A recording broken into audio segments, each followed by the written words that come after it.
प्रतीक्षा आणि आज मी आली आहे माझ्या गावात असलेल्या एका जुन्या वाड्यात जो आहे शहाणे काकांचा वाडा.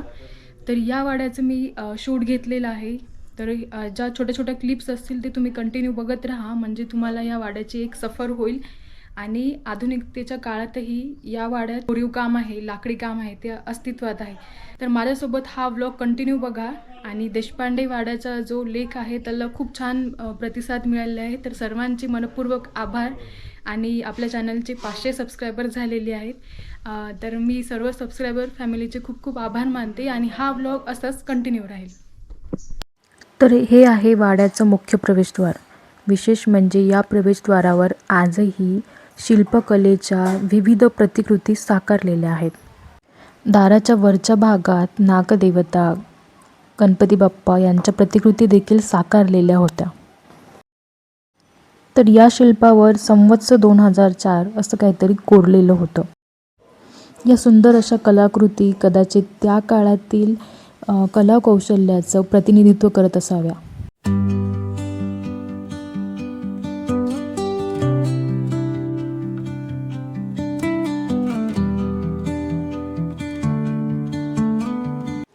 काळाच्या ओघातही अढळ महाद्वीप असं हे मुख्य प्रवेशद्वार. हा आहे वाड्याच्या आतमधला भाग. या पायऱ्या म्हणजे वाड्याच्या माडीवर जाण्यासाठीचा मार्ग.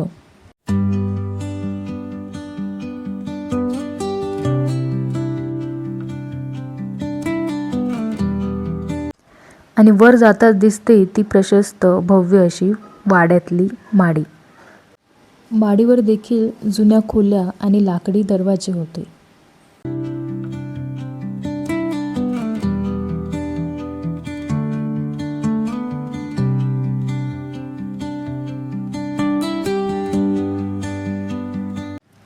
आणि ही होती पूर्वीच्या काळातील काही पितळेची भांडी. तर आज मी या ज्या वाड्यात शूट केलेलं आहे तर इथे आहे शहाणे परिवार. तर यामध्ये आहेत महेश काका आणि काकू, आजोबा, आजी आहेत. तर हे सर्वजण आपल्याला थोडं थोडं त्यांच्या प्रतिक्रिया देतील. आणि या आधुनिक युगातही त्यांनी या वास्तूला जिवंतपणा दिला, या वास्तूचा स्वीकार करून. तर ह्या गोष्टीचं खूप कौतुक आहे. आणि खरं तर असे वाडे असणं खूप या काळात गरजेचं आहे, कारण जे येणाऱ्या पिढीला या वास्तूंचं महत्त्व पटलं पाहिजे. तर यापुढे आपल्याला प्रभाकर आजोबा त्यांच्या प्रतिक्रिया देतील. बोला तुम्ही. हॅलो. हा वाडा जवळपास 75 ते 80 वर्षाचा जुना आहे. आणि आता हा वाडा आम्ही थोडासा रिपेअरिंग केलेला आहे, त्याच्यामुळे थोडंसं हे जायला आहे. नाहीतर पूर्ण वाडा हा जुनाच आहे, 80 वर्षाखालचा. नंतर महेशजी काका आहेत, ते आपल्याला त्यांच्या प्रतिक्रिया देतील. चला तर मग काकांच्या प्रतिक्रिया आपण जाणून घेऊया. नमस्कार, मी महेश शहाणे. खरं तर आज पुरातन काळातले जे वाडे आहेत ते कुठंतरी उद्ध्वस्त होत आहेत किंवा त्यांचं ते जे आयुष्य आहे ते संपत आहे. तर अशा वास्तू जतन करणं आणि त्यांना सांभाळून ठेवणं याच काळाची गरज राहिलेली आहे. पूर्वीच्या काळी परिवार हा विस्तृत परिवार होता, भरपूर मोठा परिवार होता, एकत्र कुटुंब पद्धती होत्या. अशा पद्धतीमध्ये परिवार एकत्र राहिल्या कारणानं असे मोठमोठे वाडे संगोपनात होते, त्यांची जतनाई होत होती आणि त्यांचं संगोपन करून त्यांचा चांगला हे चालत होता. आणि या कॉन्क्रीटच्या ह्याच्यापेक्षा हे मातीचा स्पर्श आपल्या शरीराला फार आवश्यक असतो, ज्याच्यामधून आपल्या शरीरातले टॉक्सिन वगैरे निघून जातात. बऱ्याच प्रकारे आपल्याला शरीराचे विकार जे आहेत कमी होतात. आणि ह्या अशा प्रकारच्या वास्तू जतन करणं हे फार काळाची गरज आहे. हा खरं पाहिलं तर हे आमचं काही पुरातन माझंही घर नाही आहे, पण आम्ही तिला काढलेलं असताना आमच्या असं लक्षात आलं की अशी वस्तू जी आहे ती आपल्याकडे असायला हवी. त्या कारणास्तव आम्हाला ही वास्तू जशी आम्ही पहिल्यांदा पहिल्या क्षणामध्ये आमच्या नजरेत भरली आणि आम्हाला वाटलं की आपण ही वास्तू घ्यायला पाहिजे.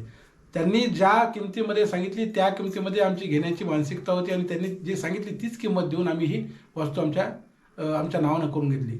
आज जवळपास 17 वर्ष झाले या वास्तूमध्ये आम्ही राहतो.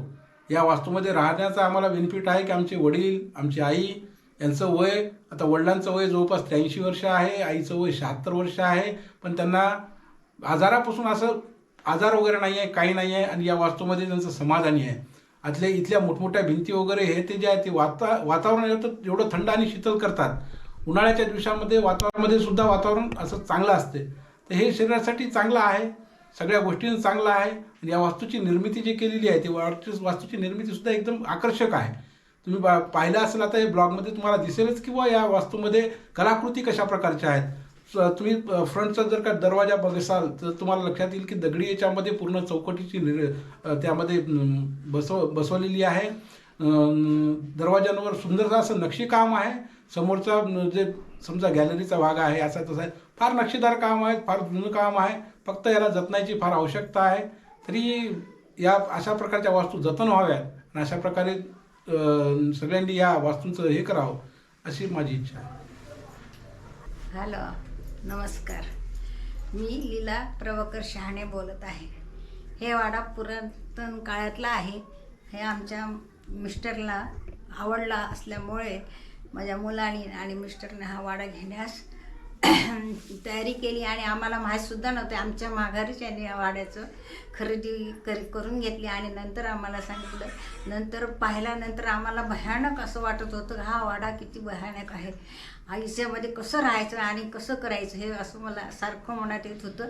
पण ते सगळं या मुलांनी आणि माझ्या मिस्टरने सगळं हे पुरातन काळ जपून ठेवलेलं आहे. आता ते दुरुस्ती थोडी करत आहे आणि असंच यापुढे माझ्या मुलाने नातांनी हा वाडा सांभाळून ठेवावे. कारण माझी इच्छा आहे हा वाडा विकू नये, कारण पुरातन काळातला आहे. माझी अशी इच्छा आहे. नीता महेश शहाणे. वाडा खूप सुंदर आहे. आधी वाटत होतं मला हे मेंटेन करणं होते की नाही, पण हळूहळू जसं मी या घरात राहायला रमले तेव्हापासून मला खूप करमते इथं. आणि इथलं वातावरण पण खूप छान आहे आणि प्रत्येक खोल्या वास्तूनुसार आहेत. आपल्याला आजकाल नवीन पद्धतीनं वाटतं की हा असं असावं तसं असावं, पण ह्या घरात राहिल्यानंतरच कळते की ह्या घराची किंमत काय.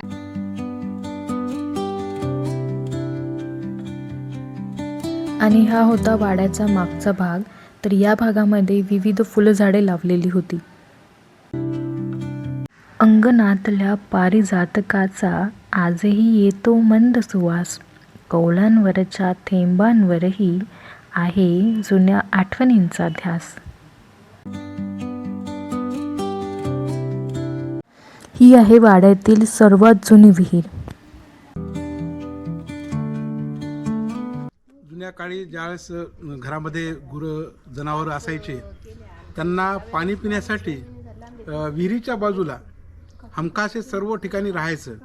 हे याला नांदाल म्हणून असं म्हणतात आणि याच्यामध्ये पाणी वगैरे साठवून ठेवणं आणि जनावरांना पिण्यासाठी पाण्याची व्यवस्था करून ठेवणं अशा प्रकारचं हे व्यवस्थापन होतं. ते अजूनही आहे आमच्याकडे.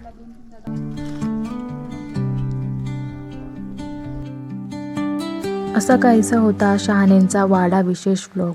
तर हा व्लॉग आपणास कसा वाटला हे आपल्या प्रतिक्रियेद्वारे जरूर कळवा.